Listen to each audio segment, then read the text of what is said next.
Dear students and viewers, in the category of the videos regarding SSLC, today I am going to deal one of the important chapter in economics, that is development. Here, every individual is having an aim of development. Every person in his life want to develop himself, as well as every person is having many wants, and in order to fulfill their wants, every person want development in his life. Different kind of wants, purchasing various type of goods and services, and satisfying the wants, and for satisfying that want, he want the development in his life. That may be the development in his income and other factors. Here, as a individual is having an aim of development, in a similar manner, economy also require development. For what purpose? In order to provide the goods and services, as well as raising the standard of living of the people. Here, economy also want development. The development of economy in order to provide goods and services. And in this sense, development is very important for an individual also and for an economy also. Here, in this manner, if the development of economy or economic development means what? Economic development means increasing country's capacity, increasing countries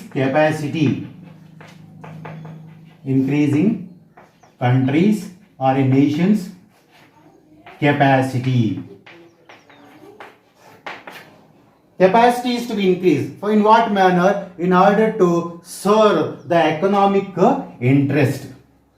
To serve economic interests of the people or development of the people. Every economy is having an intention, and that is called as a development or economic development. And here, why this development is required? Here, this development is required to solve various problems what we find in a economy. In order to solve problems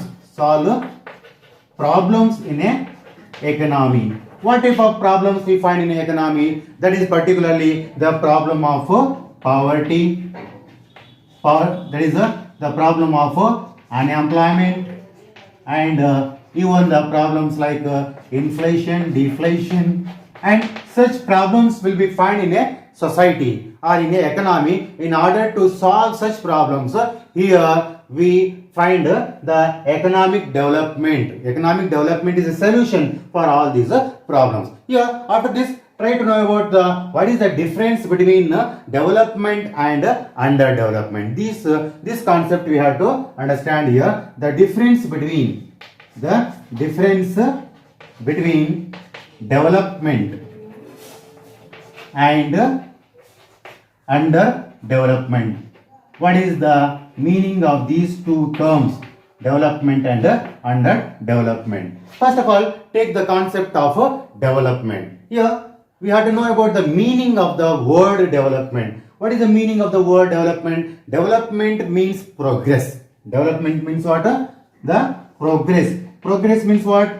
That is a changing from a one condition to another condition, from one condition to a better condition. That is called as a progress, and this progress is called a development. And as far as the economic development is concerned, many people has given their own views and definitions about the concept of development. Particularly in this chapter, two important persons' definitions are mentioned here. First of all, we try to know about one of the important definition given by the Meyer and Baldwin. Two important professors. These two professors have given their own definition and view upon economic development. What they say? What they say means economic development is a process. Economic development is a process. It is a process For what purpose that is process? It is whereby an economy, whereby an economy increases. That is the where an economy real national income. That is a process where real national income increase in the real national income as well as that is for a long time and for a long time. This is the definition which is given by the Meir and Baldwin. In this definition, we are going to know about three important concepts which are mentioned here. That is, first of all, we have to know about one point, that is process, and another one is real national income, and the third one is long term. These three concepts are very important in this definition. One by one, we try to know about these three things. First of all, try to know about what is this process in the definition. Here in economic development, there are important mechanisms are there, or that is the mechanical forces are there, and those forces are responsible for the development in a economy. Particularly in the process, we are going to know about two important forces. One is called as the supply, and another one is called as the demand. These two concepts you have to remember here. What is supply? Supply refers to the supply of factors of production. Supply of the factors of production. And in these factors of production, here the supply of factors of production decides about the development. How it is? This one is about the factors of production. In this category, we find additional resources, as well as even the other things are like the education level, then skill development, and then population. These factors affect the development, and even the techniques of production. In the factors, we come across all these things, and all these things affects a particular economic development. And in the second category, about the demand. Demand is another one of important factor which affects the development. Means here demand depends upon it. This demand depends upon the factors like population. As more consumers are there, more population will be there, and more demand will be there, more production will be takes place. And other factor is along with the population, that is the taste of the people. What kind of the people are having their taste, that is taste, and even the income of the people. Here, these three factors affect the demand, and that demand is these two important things, supply and demand factors, they influence upon the economic development. If these supply is also in a good manner and there is a particular demand also there, these two factors help for the economic development. In this manner, it is the first thing what we find in the definition of Meir and Baldwin, that is called as process. In the process, two factors are there, supply and demand, and this supply is having these factors and demand having these two, there is three factors, and particularly they influence for the economic development. The next concept in this that is definition is real national income. Real national income. Here, first of all, we have to know about what is national income. National income means the value of the total goods and services produced in a country in 1 year, that is called as a national income. And here in this concept, we have to take into consideration the real national income. Here, that is if the national income of a country is higher, means the development is higher, and if the national income is lower means the development is lower. In this manner, the national income will decide about the economic development of a country, whether it is a developed or underdeveloped. That is decided on the basis of real national income. Here, here this real national income refers to the particularly the purchasing power of income is to be taken into consideration. Purchasing power of income, because if income is more means the value of the goods are very higher than the income means it is not a development. The purchasing power of the money what they are earning, the purchasing power of the income what they are having, that should be, that will decide about the development. It is one of important thing. Real national income means the purchasing power of the income, and here this is a price adjusted one. Price adjusted income is taken into consideration. Price adjusted means whatever they are earning the income, that should be according to the price of the goods. If the income is rising, for example, if the income of one person is rising to 5,000 rupees in 1 year, and the prices are rising to up to 10,000, means here this is not a development, because here development should be in accordance with that is two important things, the income as well as the prices of the goods in a particular country. That is the real national income. Let us go to the third concept in the definition of, that is already we came to know about the process. Next is a real national income. The third concept is find here is sustainable, that is a long term. The development should be a long term one. It should be not for a 1 month or 1 year. The development of a particular nation will be taken in a long term, that may be 10 years or more than 10 years.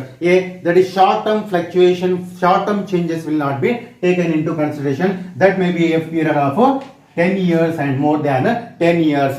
On that basis, we can call this country is a developed country or in a developing stage or underdeveloped. That is decided on the basis of for how much time the development is sustained there. That is the third concept, process. Next one is a real national income, and then is the term or the period for how much period that development is there. Okay, after this, let us try to know about the another important definition of another economist by name that is Professor Colin Clark. Professor Colin Clark. What he says about the economic development means, according to him, improvement in economic welfare. Economic development means increasing economic welfare of the people. Means income is rising means even the welfare of the people also there. Means here the people are getting the basic amenities of the life, and even the basic things what are needed for a person, those are getting there, and welfare of the people is taking place. That is the real development according to him. And here the problems of economy is also not there, like the problem of poverty or that is inequality of income, as well as other various problems are to be solved, and that is called as the development according to, that is Colin Clark. Professor Colin Clark says about this one. It is about the definitions of development. And now the next concept here we are going to know about is on this basis the world countries are classified into developed countries and underdeveloped countries, where we find these things.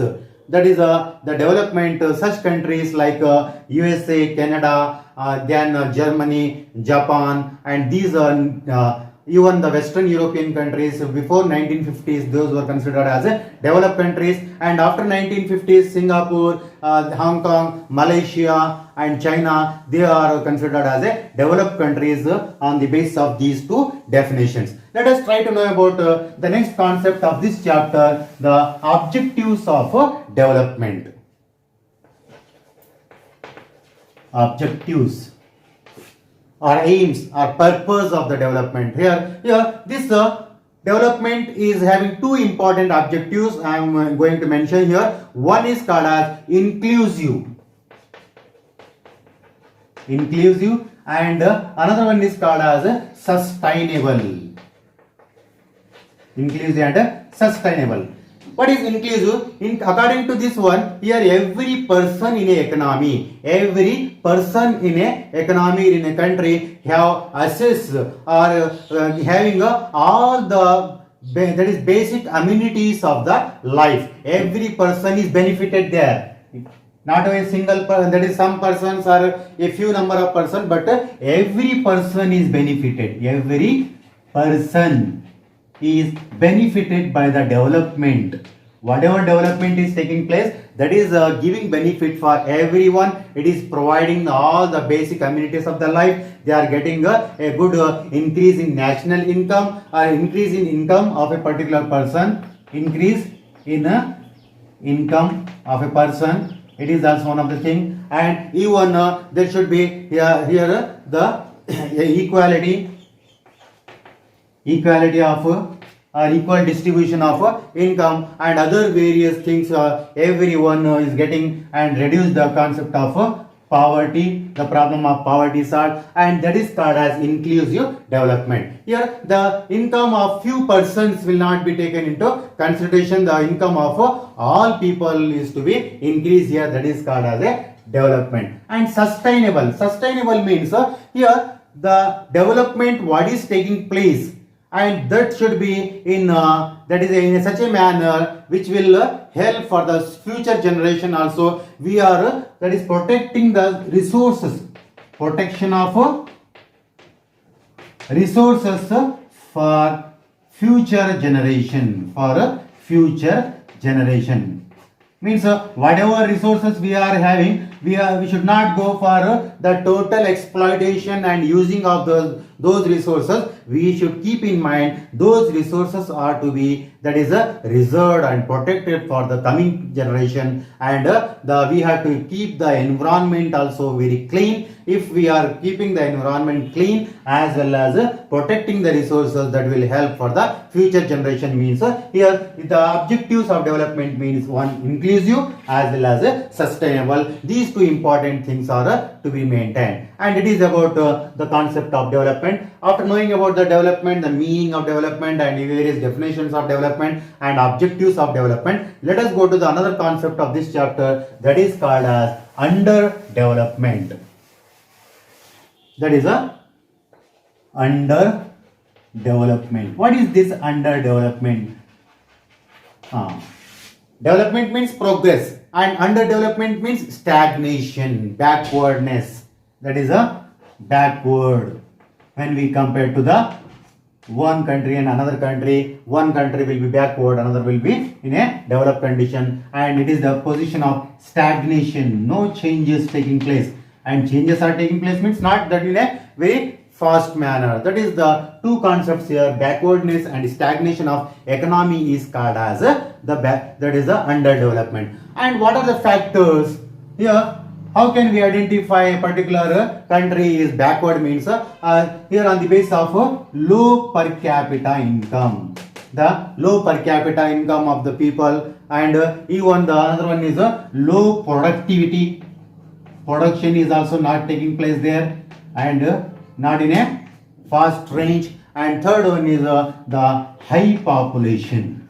Any country which is having these three characters, that country is having the underdevelopment. One is the low per capita income. Per capita income means the total population of a country is divided by the total income earned in 1 year is called as per capita income. If it is low, as well as even the low productivity, that is production is taking place there, and even not in a fast manner, and high population is there. These are the characters of an underdeveloped economy. And according to the UN or United Nations, what it says?